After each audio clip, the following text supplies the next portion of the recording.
So welcome back to bottom of bio. पिछले video में हमने पढ़ा था introduction of biotechnology.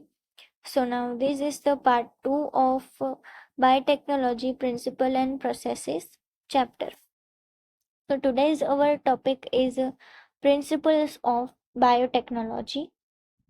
So we will start from the two main principle of biotechnology कि biotechnology को अगर आपको यूज़ करना है तो दो प्रिंसिपल्स के ऊपर काम करना पड़ेगा। एक तो है जेनेटिक इंजीनियरिंग और दूसरा है maintenance of sterile condition. Genetic engineering means क्या होता है कि हम किसी भी जीन को दूसरे फॉरेन बॉडी में डालते हैं और उसके जीन सीक्वेंस को अल्टर करते हैं, यानी कि जेनेटिक मटेरियल में अल्टरेशन करते हैं, डीएनए और आरएनए में अल्टरेशन करते हैं। So this is called genetic engineering. हम जीन्स की केमिस्ट्री को बदलते हैं। अब मेंटेनेंस ऑफ स्टेराइल कंडीशन दूसरा।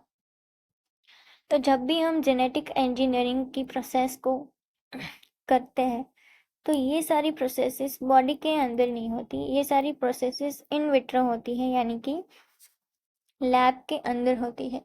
तो हमें दूसरे प्रिंसिपल के हिसाब से ये भी ध्यान रखना पड़ेगा कि किसी भी तरह का बैक्टीरियल इन्फेक्शन जो है वो जीन्स को लगे ना, जो भी हम मटेरियल बना रहे हैं उसमें। सो इन दो प्रिंसिपल्स के ऊपर जेनेटिक इंजीनियरिंग और मेंटेनेंस ऑफ स्टेराइल कंडीशन, ये दो प्रिंसिपल्स को हमें ध्यान में रखना है, राइट।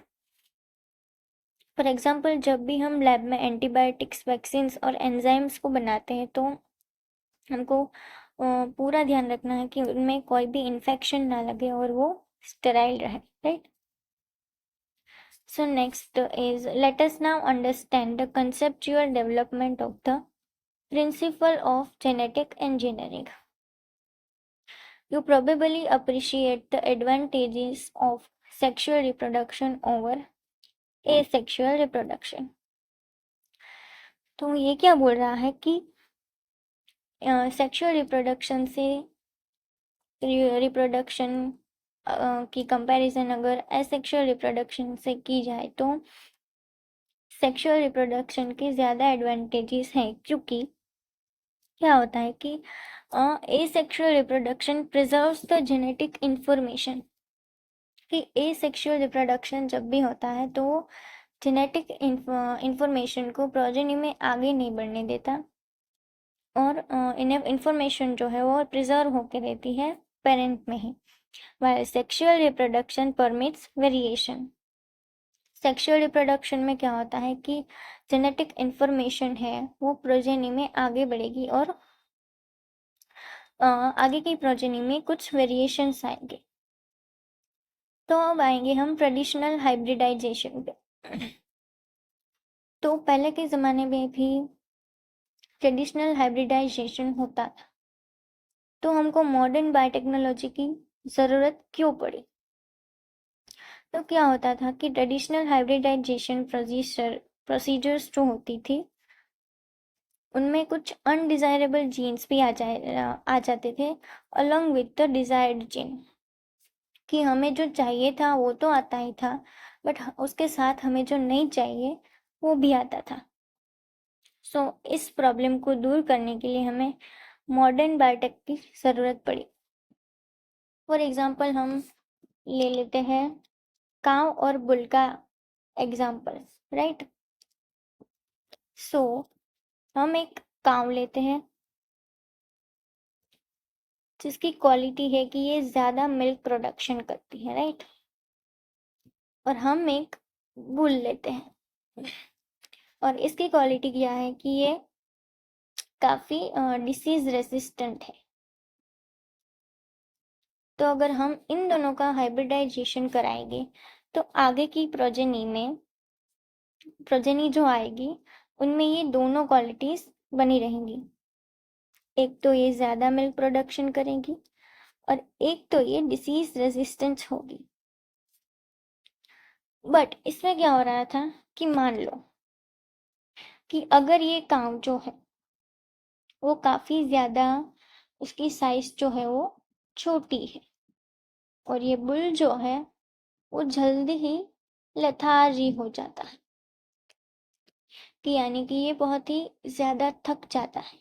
तो ये क्वालिटीज़ भी प्रोजेनी के अंदर आएगी, but we do not want this qualities.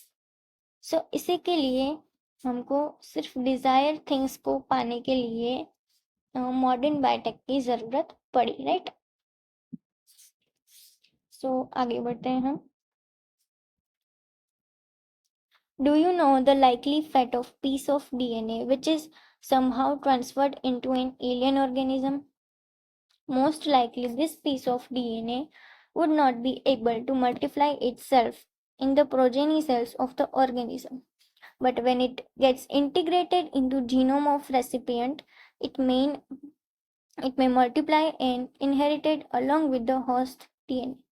ये क्या कह रहा है कि हमने किसी भी डीएनए को एलियन ऑर्गेनिज्म में डाला, बट ये जो डीएनए का पीस जो है वो अपने आप से मल्टीप्लाई नहीं करेगा।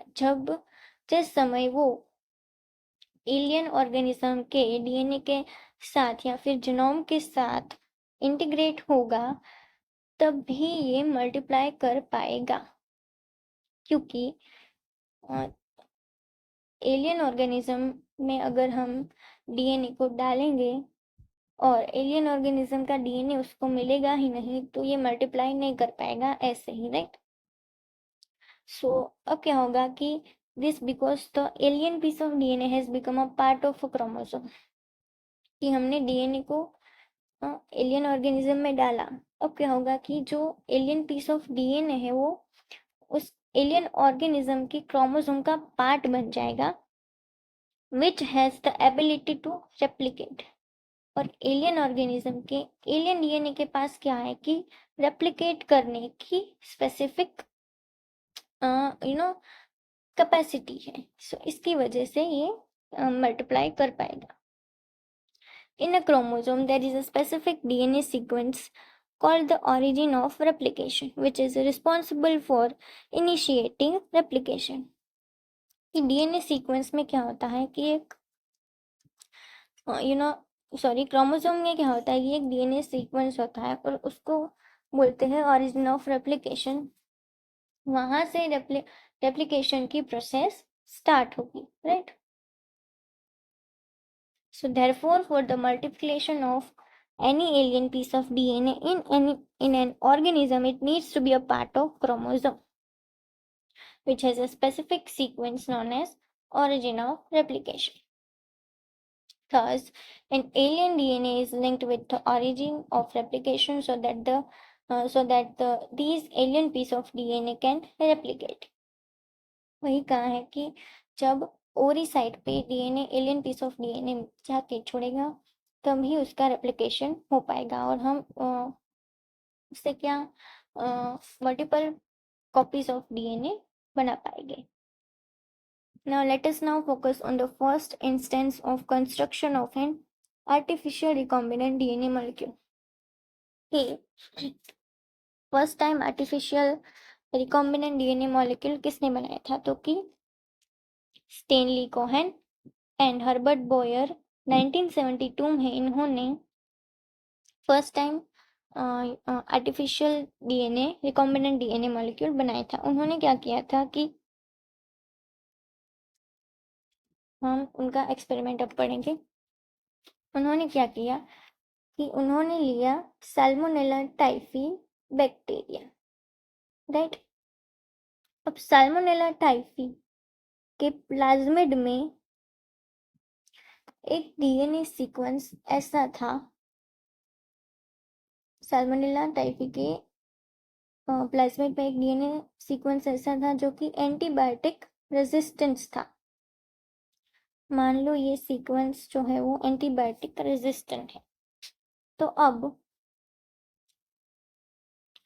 स्टेनली कोहेन और ये दोनों साइंटिस्ट ने क्या किया कि वो क्या चाहते थे कि ये जो एंटीबायोटिक रेजिस्टेंस क्वालिटी है वो इस्चेरिशिया कोलाई बैक्टीरिया में भी आ जाए। वो चाहते थे कि ये इकोलाई बैक्टीरिया जो है वो भी एंटीबायोटिक रेजिस्टेंट बन जाए, राइट। तो अब उन्होंने क्या किया, आइसोलेट किया सैल्मोनेला टाइफी में से antibiotic resistant sequence of DNA. Salmonella typhi के प्लाज्मिड में से एंटीबायोटिक रेजिस्टेंस क्वालिटी जिसमें थी उस सीक्वेंस को उन्होंने आइसोलेट किया। इसकी मदद से, रिस्ट्रिक्शन एंजाइम की मदद से इन्होंने ये पार्ट जो है वो काट दिया और उसको आइसोलेट कर दिया, राइट। और अब इस पार्ट को इकोलाई के प्लाज्मिड के साथ जोड़ दिया। अब अगर हमको डिजायरेबल जीन को इकोलाई में ट्रांसफर करना है तो हमको वेक्टर की ज़रूरत पड़ेगी, ऐसे ही ये होस्ट में नहीं चला जाएगा। तो अब उन्होंने क्या किया कि इकोलाई के प्लाज्मिड को लिया और उसके साथ एंटीबायोटिक रेजिस्टेंट वाला सीक्वेंस जो है वो छोड़ दिया, राइट। फिर उसको इकोलाई बैक्टीरिया में ट्रांसफर किया। मान लो कि ये इकोलाई बैक्टीरिया है और इसको इसमें ट्रांसफर कर दिया और इकोलाई जो है वो रेप्लिकेट हो गए। जब रेप्लिकेट होगा तो इसमें भी एंटीबायोटिक रेजिस्टेंस आ जाएगा, राइट। क्योंकि हमने एंटीबायोटिक रेजिस्टेंस वाला रिकॉम्बिनेंट डीएनए जो बनाया था वो इसमें ट्रांसफर किया है, right. So this is the experiment of Stanley Cohen and Herbert Bayer. Okay. So now we'll theory पढ़ते हैं। ये मैंने बताया आपको एक्सपेरिमेंट वही है। सो अब यहाँ से हम शुरू करते हैं कि मोलिकुलर सीजर से उसको काटा। The cut piece of DNA was then linked with the plasmid DNA. Plasmid के साथ कट पीस डीएनए को जोड़ दिया। This plasmid DNA acts as a vectors to transfer the piece of DNA attached to it.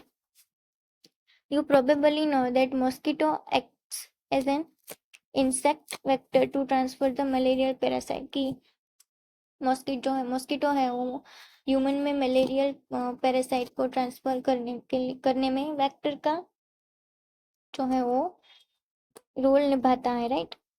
सो उसी तरह से अगर हमको डिजायर डीएनए सीक्वेंस है वो एलियन जीनोम में डालना है तो वेक्टर का काम कौन करेगा, प्लाज्मिड है। यू ऑल नो कि what is plasmid, it is a self replicating DNA sequence है, right.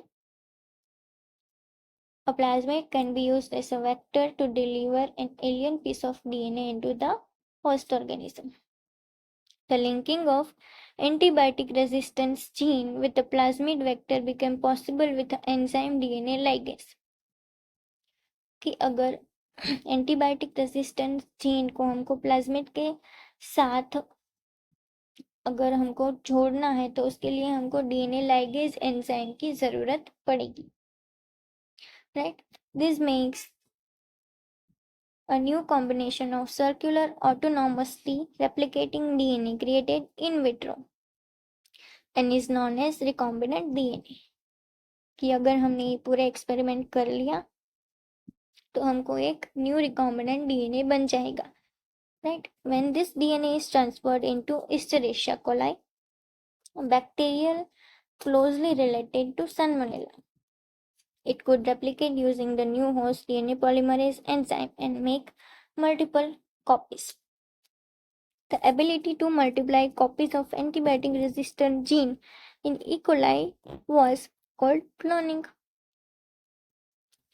You can hence infer that there are three basic steps in genetically modifying an organism की अगर आपको किसी भी ऑर्गेनिज्म को genetically modify करना है तो 3 बेसिक स्टेप्स है जो आपको फॉलो करने पड़ेंगे। First is identification of DNA with desirable genes, कि आपको डिजायरेबल जीन्स को जीन्स के साथ साथ डीएनए की आइडेंटिफिकेशन करनी है कि जिस भी डीएनए में आपकी डिजायरेबल जीन है उसको आपको आइडेंटिफाई करना है। फिर introduction of the identified DNA into the host, और फिर उसको होस्ट में इंट्रोड्यूस कराना है। Now maintenance of introduced DNA in the host and transfers of the DNA to its progeny की अब आपने इसको होस्ट में ट्रांसफर कर दिया तो उसको मेंटेनेंस भी करना है, और वो आगे की प्रोजेनी में जा रहा है कि नहीं उसका भी मेंटेनेंस करना है। So this is all about the principles of biotechnology. So if you like the video, please click on the like button and don't forget to subscribe the channel. Thank you.